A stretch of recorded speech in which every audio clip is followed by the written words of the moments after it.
Tip FM's Tip Today. With Slattery's Garage, Puck On. Over half a century driving the people of Tipperary and surrounding areas with quality, reliable and economical vehicles, new and used. Call the sales team today to discuss your next car or van on 067 24 111. Thanks, Matt, and welcome back to the second hour of Tip Today. We are live from Nina today, and it's great to be here as always. 1800 938 007. The text and WhatsApp is 083 311 3311. You can email tiptoday@tipfm.com. Now, delighted to be joined by our gardening expert, Ultan Nesbitt from Arabon. Good morning to you, Ultan. Good morning, Fran. And I keep finding out extra things about you. You were part of a hunt at one stage or other. That's right, yeah. We used to... all my family, went out hunting nearly every Sunday with the Golden Veils. It's a fantastic hunt, really, and it's very family orientated. So you'd have from your child right up to your grandparents out hunting together, and I think it's a fantastic social event for people to enjoy. Now, really, there's a lot of controversy with the foxes and hunting. Yeah, but really, 99% of the time, foxes get away. I mean, as you say, clever as a fox. A fox will always know how to. It knows the land where it's from and how to avoid hounds as well. So really, if there's anything that is captured, it's usually a fox that is very ill or has a lot of mange on it, and really you're doing kind of a favour for getting it out of its misery when it's in that state. But I have to say, hunting is a great time to have with your family and with your friends as well. It's a very social event. And are you surprised there's such controversy about it? I mean, we had that bill. I was speaking to Ruth Coppinger earlier on, who proposed that bill to ban fox hunting completely. No, it was completely voted down in the Dáil. But are you surprised about the controversy? I am really, because see, I'd say it's from people that don't understand the sport. Or the social aspect of it as well, because it is such an important part in country pursuits, really. Yeah. So it's an important thing for farmers and for landowners in the area to go and to eradicate. And the result of that poll, that 72% of the respondents said they would support a ban on it. Now, as it turned out, there was another interesting figure, which was that 98% of the people polled didn't really know anything about it, had never taken part in it. So is that what you're saying? Yeah, I think it's more done by ignorance, really, that people are against it. Because if they went to any of the hunts, they'll see how it's a great respect to have for the landowners, particularly the farmers. Because, I mean, only for the farmers, you only have the land that you can travel through.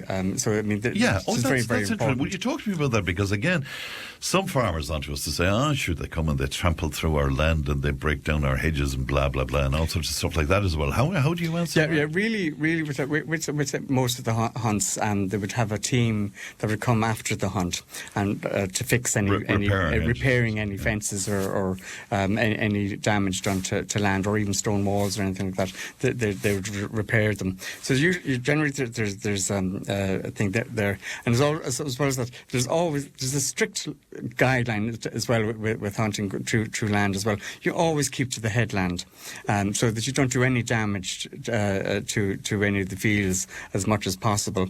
And generally all the fences are repaired after the hunt has gone through. Well, it's very good of you to come in to talk about gardening. You end up talking about hunting, but it's good because we couldn't get anybody to speak on behalf of those who go hunting for some reason. I think it's just a lovely sport. It's a thing that it's great, especially on St. Stephen's Day, to go out with your family, enjoy the day, getting rid of the cobwebs. And a day's hunting is fantastic, and it's very exhilarating. Well, it's great to get both sides of the argument. Will you talk to me about gardening then, which is what you came in to do? Now, the last few weeks, you came in with like lots of beautiful colour and all sorts of things. It's a little more modest today because you're going to talk about bare root hedging. Is that it? Bare root hedging, and this is one of my favourite time of year is to plant your hedges. Really, and to think about. Let's say for privacy, or even for as a windbreak as well, or even to create a kind of more formal looking garden if you wanted to as well. So we do a large selection of bare root hedging and trees as well. So really we have a thing there called the Ultan glutinosa. And Ultan glutinosa is a lovely tall tree and very quick growing actually. And it loves wet ground. It's an alder tree, and red alder is usually particularly used for windbreak. So you'd often find it in around orchards or around fruit trees as well, that they have the trees planted around to stop the wind from, let's say, just in the springtime, you get a storm that tends to knock off the flower buds. That gives it a good windbreak the whole way around. And they're quite tall and nice.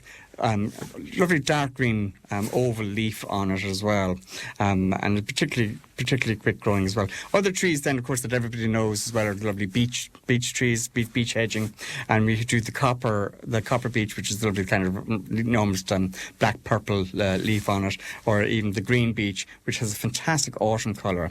You have that lovely burnt orange or the gold leaf on it in the autumn time. Again, these make lovely hedge. You often find them in stud farms and things like that growing along, and it just puts a lovely look to a property really, especially in the autumn time when you have that colour. Again, I would always plant those nearly 7 per metre and do a staggered row with them to make it kind of stock proof, because you wouldn't want getting cattle be able to break out. When you say staggered, you mean some behind the other? Yes, so you do kind of 4 and 3. Yes, so do a staggered row of it, about a foot and a half apart, and they'll grow, make a very sturdy hedge for you. Other things that are very good, very indigenous as well, is the whitethorn. And I love the whitethorn, especially when it's in full flower. You have that lovely Mayflower that comes out in it, and a lovely scent off it as well, actually.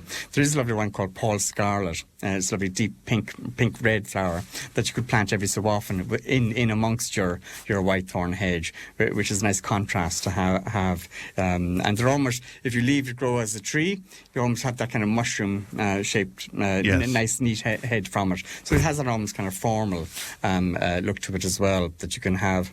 Whitethorn is probably very, very hardy as well. It will grow where most other things won't. So really, if you're very exposed site, whitethorn I would highly recommend as a good hedge.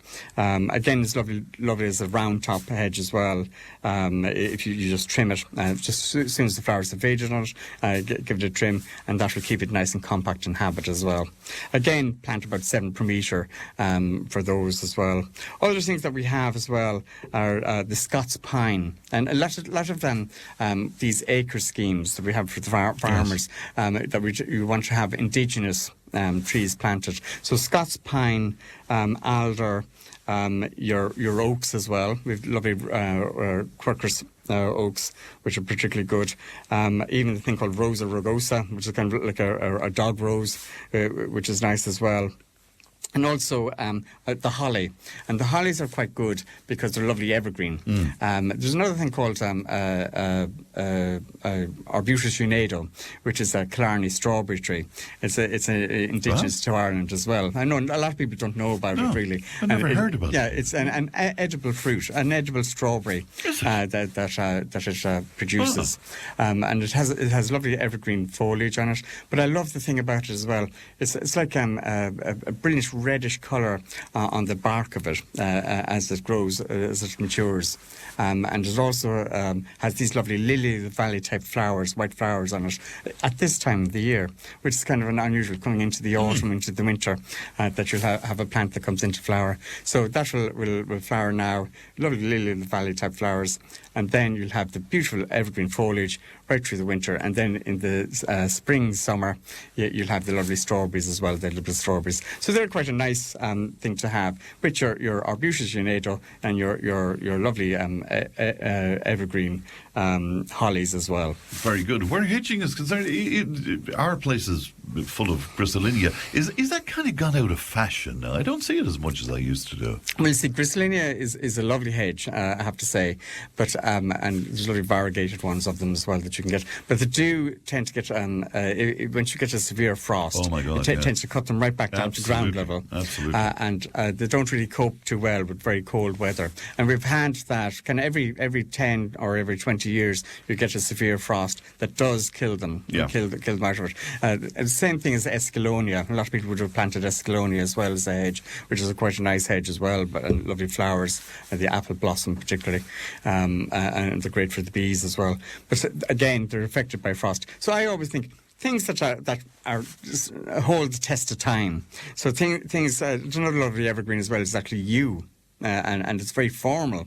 Kind of a hedge, and that's quite a good thick hedge, a good evergreen hedge, and Taxus baccata, we have those as well, and they're quite nice if you want a more formal looking hedge. Let's say almost like a box hedge, really. Yeah. Or you can do those lovely topiary shapes to it as well, which are particularly good, and they're particularly nice in a ornamental garden, really, because really with you wouldn't have that now where you would have livestock, because it is quite toxic. Yes. So you don't want to have any poisonous plants. There's another thing called Euonymus europaeus, which is the witch hazel. You often see that growing wild in the hedgerow as well. Lovely pink berries on it, which is quite unusual, and then has brilliant autumn colour from it as well.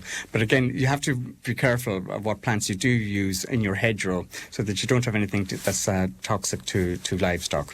6 sleeps, I think, to Christmas. The Christmas arrangement. So, what advice do you give people around that? Yeah, I love arrangements that are quite low and neat, especially on a table. So you get these lovely garlands. You can or even make up a garland as well. And I always love to add in a lot of the pine cones, and even the thing called Thuya emerald, or there's Thuya occidentalis, the smirga. These are quite good orangey scented conifers, and they're lovely to put into your garland, or even into your wreath as well, your Christmas wreath. And also there's a lovely thing called eucalyptus. And eucalyptus foliage, that lovely blue foliage that comes from it, that's a lovely contrast with the lovely thuyas, or even the holly as well that you would use. So have a kind of a mixture of foliage in your garlands, or even in your wreaths as well. Again, a lot of people would add cinnamon sticks as well, or even the dried orange, which is quite nice as well in an arrangement. But even I would always tend to have even rose hips. And there's lots of rose hips. Like a lot of people would think, oh God, all the berries are gone from the hollies and stuff like that. But you use other berries. There's lovely rose hips berries, or even a thing called cotoneaster. It's a cotoneaster hybridus pendulus, which has that lovely weeping shape to it, but a massive red berries on it that you can use in your arrangements as well. And it's always nice to have fresh arrangements like that made on your table arrangement, or on your wreath. Absolutely. And where the wreaths are concerned, are they kind of gone out of fashion to some degree, and can you make your own? Well, you can make your own, and I think even just a plain holly wreath is lovely. Yeah. Just all holly itself, and you can get. There's lovely different varieties of holly that you can put in it. There's one called J.C. Van Tal, which is a lovely self-pollinating variety. They'll have plenty of berries on it. Or you have Silver Queen, which is lovely silver foliage, or even the Golden King, which has lovely a splash of gold on it as well. Yes. And you can incorporate those into a holly wreath to have that lovely shape to it and colour without anything else. So even just using with holly itself, you can do a lovely display from it. Finally, when you talk to me about indoor plants, because if you have people over for Christmas, plants are gorgeous to have around, particularly if there's a scent. Exactly, yeah. And I love things that have good, strong scent from them as well. So things like the hyacinths are particularly good, and they come in a variety of colours. These are the bulbs, spring bulbs, really, that you'd have. And you could have a bowl of hyacinths on your hall table, and the waft and the perfume from that. Now, you can get it in pink or blue or even white as well. I always think think the pink one is much stronger, the stronger scent from it, and that gives a lovely waft. There's also other things called paperwhite or a paperwhite daffodil, and these are a lovely type of narcissi daffodil. They're kind of multi-headed daffodil, and they have a lovely scent off them as well. Or even a plant that's good for show, really, I suppose, is a thing called amaryllis. And the amaryllis are almost like big speakers that come out from it. You know, there's like a megaphone. And they are particularly nice because they're quite a tall, slender stem that comes up from it, and then these lovely large flowers from the top end of it, which give a lovely display. And again, they come in a variety of colours as well, and very easy plants to grow. Any of the bulbous plants are quite easy. They do their own thing. They come on very, very quickly for you, and a lovely scent from them as well. Very good. Well, it's lovely to see you as always, and thanks for coming into us. You're working right up until Christmas Eve? Christmas Eve until 1 o'clock, yeah, that's right. So we have loads of lovely Christmas ideas in store. All right. Always good to see you, Ultan. Thanks very much indeed for that. We're live from Nina today. We'll take a break. We're back with more Tip Today in a moment. Tip FM's Tip Today. With Slattery's Garage, puck on. It's time to change. Test drive the award-winning range of Peugeot hybrids and fully electric vehicles at Slattery's Garage today. See slatterysgarage.ie.